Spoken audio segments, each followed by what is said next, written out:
ஓம் நமச்சிவாய. நாம் கோயம்புத்தூர் மாவட்டத்தில் அமைந்திருக்கும் பாடல் பெறாத சிவஸ்தலங்களை எல்லாம் பார்த்து கொண்டிருக்கின்றோம். அந்த வகையில் இன்று நாம் பார்க்க இருப்பது கோவை மாவட்டத்தில் பூண்டி என்ற ஊரில் அமைந்திருக்கும் வெள்ளியங்கிரி ஆண்டவர் திருக்கோயில் பற்றித்தான் பார்க்க இருக்கின்றோம். இந்த கோவிலை பற்றி நிறைய விஷயங்கள் பகிர்ந்து கொள்ள இருப்பதால் இது ஒரு நாளில் முடித்துவிட முடியாது. 2 நாட்களோ அல்லது 3 நாட்களோ ஆகலாம். வாருங்கள், உரைக்குள் செல்லலாம். கோயம்புத்தூர்லேருந்து சிறுவாணி செல்லும் வழியில் 40 கிலோமீட்டர் தூரத்தில் இந்த கோவில் அமைந்திருக்கின்றது. காந்திபுரத்திலிருந்து இருட்டுப்பள்ளம், அதாவது 32 கிலோமீட்டர் சென்று அங்கிருந்து வலதுபுறம் 8 கிலோமீட்டர் சென்றால் கோவிலை அடையலாம். காந்திபுரத்திலிருந்து பூண்டிக்கு 1.5 மணி நேரத்துக்கு ஒரு முறை பஸ் வசதிகள் இருக்கின்றன. இந்த ஆலயத்தின் மூலவரின் பெயர் வெள்ளியங்கிரி ஆண்டவர், தாயார் மனோன்மணி, தீர்த்தம் பாம்பாட்டி சுனை என்ற தீர்த்தம். இந்த கோவிலின் தன சிறப்பு என்ன? கிரிமலை எனப்படும் 7வது மலையில் அமைந்திருக்கின்ற வெள்ளியங்கிரி ஆண்டவர் குகை கோயில் சுமார் 6000 அடி உயரத்தில் கடும் குளிரான சீதோஷ்ண நிலையில் மிக மிக செங்குத்தான மலைப்பாதையின் முடிவில் அமைந்திருக்கின்றது. இந்த ஆலயம் திறக்கும் நேரத்தை பார்ப்போம். கீழே உள்ள வெள்ளியங்கிரி ஆண்டவர் கோவில் காலை 7 மணி முதல் மதியம் 1 மணி வரையும், மாலை 3 மணி முதல் இரவு 7 மணி வரையும் திறந்திருக்கும். மலைக்கோயில் வனத்துறையினரின் கட்டுப்பாட்டில் இருப்பதால் விசேஷ நாட்களில் மட்டும் பூஜை செய்ய அனுமதி உண்டு. கோவை நகரின் மேற்கு எல்லையில் இருக்கின்ற மேற்கு தொடர்ச்சி மலையில் அமைந்திருக்கின்ற ஸ்தலம்தான் வெள்ளியங்கிரி. இந்த மலையின் அடிவாரத்தில் இருக்கின்ற பகுதி பூண்டியாகும். இங்கு பூண்டி விநாயகர், வெள்ளியங்கிரி ஆண்டவர், மனோன்மணி அம்மன் ஆகிய சன்னதிகளுடன் கூடிய அழகிய கோயில் கிழக்கு நோக்கி அமைந்திருக்கின்றது.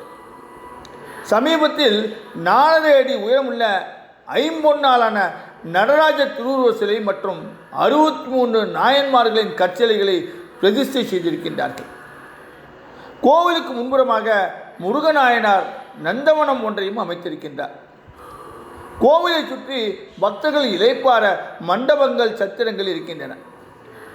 கோவிலின் வடக்கு பகுதியில் 5 விநாயகர் சிலைகள் அமைந்த பஞ்ச விநாயக மண்டபம் இருக்கின்றது. அடுத்து கல்லிலான ராசி தூண். வேறு எந்த கோவிலிலும் காணப்படாத ஒன்று இது. விரிந்த தாமரை மலரின் நடுவில் இருக்கின்ற தண்டில் 9 தாமரை மலர்களை அடுக்கி வைத்தாற் போல உருவாக்கியிருக்கின்றார்கள்.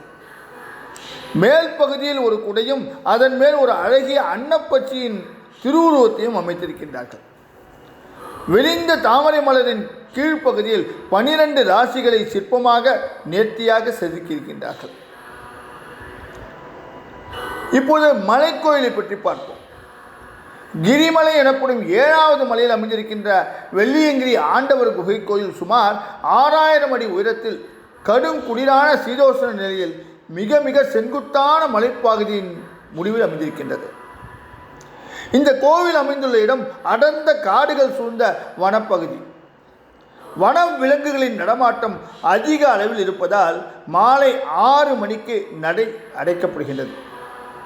கோவிலின் பின்புறம் வடக்கு பகுதியில் மலை மீது செல்வதற்கான படிகள் இருக்கின்றன. வெள்ளியங்கிரி மலை ஏறுவது என்பது சாதாரண காரியம் கிடையாது.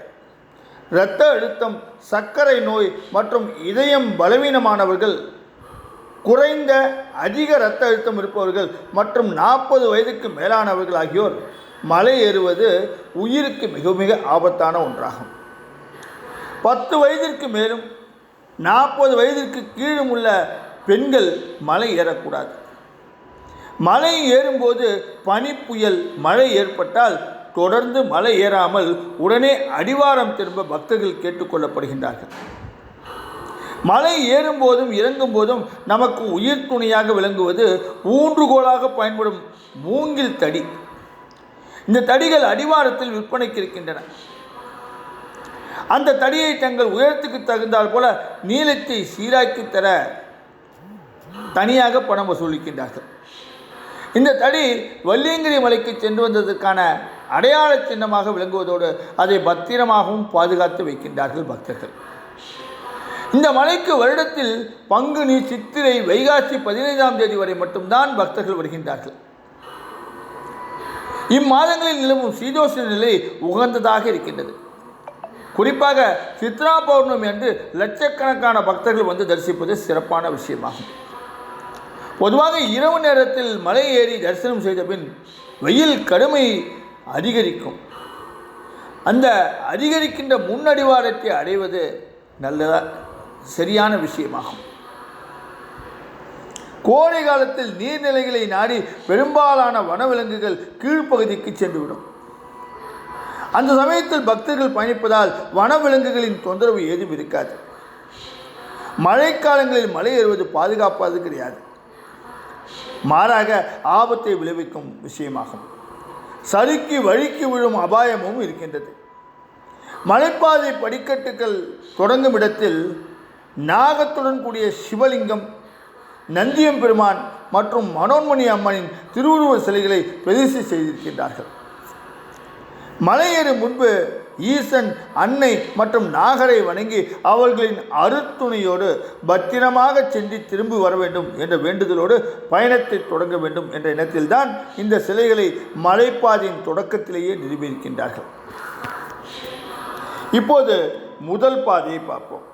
அதாவது முதல் மலையில் அமைந்திருக்கின்ற பாதை.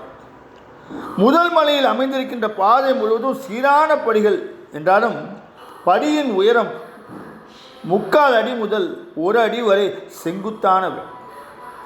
இரவில் நில வெளிச்சம் இருந்தாலும் அடர்ந்த சோலைகளின் நடுவே பயணிக்கும் போது இருட்டாகத்தான் இருக்கும்.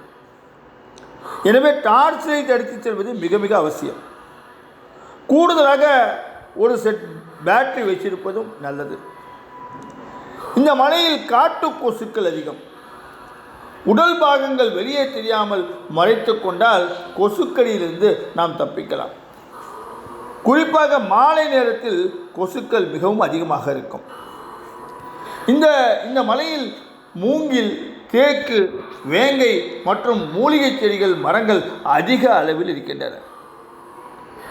மலை ஏறத் தொடங்கும் போது லேசாக வேர்க்கத் தொடங்கி பாதி மலைக்கு மேல் பயணிக்கும் போது அந்த இரவு நேரத்திலும் வியர்வை கொட்டும். மலை ஏறும்போது மிக கடினமான சூழலில் ஓம் நமச்சிவாய என்ற மந்திரத்தை சொல்லிக்கொண்டு சென்றால் எந்தவித சலிப்பும் தெரிவதில்லை. மூலிகை மனத்துடன் வீசும் குளிர்ந்த காற்றும், சோலைகளின் நடுவே பயணிக்கும் ரம்யமான சூழல், பறவை மற்றும் வண்டுகள் எழுப்பும் மெல்லிய ஒலி என உடலுக்கும் உள்ளத்துக்கும் ஏற்படும் இனிய அனுபவத்தை உணரத்தான் முடியுமே தவிர நாம் இதை உங்களுக்கு சொல்லி விவரிக்க முடியாது. மூலிகை தாவரங்களின் மனம், பூக்களின் நறுமண வாசனை, மாசற்ற தூய காற்றை சுவாசிப்பதால் உடலுக்கு ஆரோக்கியம், இவைகளெல்லாம் நமக்கு கிடைக்கின்றது. மலை ஏறும்போது உடலில் உள்ள கெட்ட நீர் உயர்வையோடு கலைந்து வெளியேறுகிறது. சுவாச குழாயும் சுவாசப்பையும் மார்பு எலும்புகள் விரிந்து சுருங்குவதால் உடற்பணி நீங்குகின்றது. மூலிகைகளின் சாரம் மிகுந்த நீரை பருகுவதாலும் நீராடுவதாலும் உடல் நலம் சீராகின்றது. இன்னும் நிறைய விஷயங்கள் இந்த கோவிலை பற்றி சொல்வதற்கு இருக்கின்றது. இந்த உரையை இத்தோடு நிறுத்தி கொண்டு நாளை இந்த வெள்ளியங்கிரி பயணத்தை பற்றிய நிகழ்வுகளை தொடர்ந்து பார்ப்போம். ஓம் நமச்சிவாய.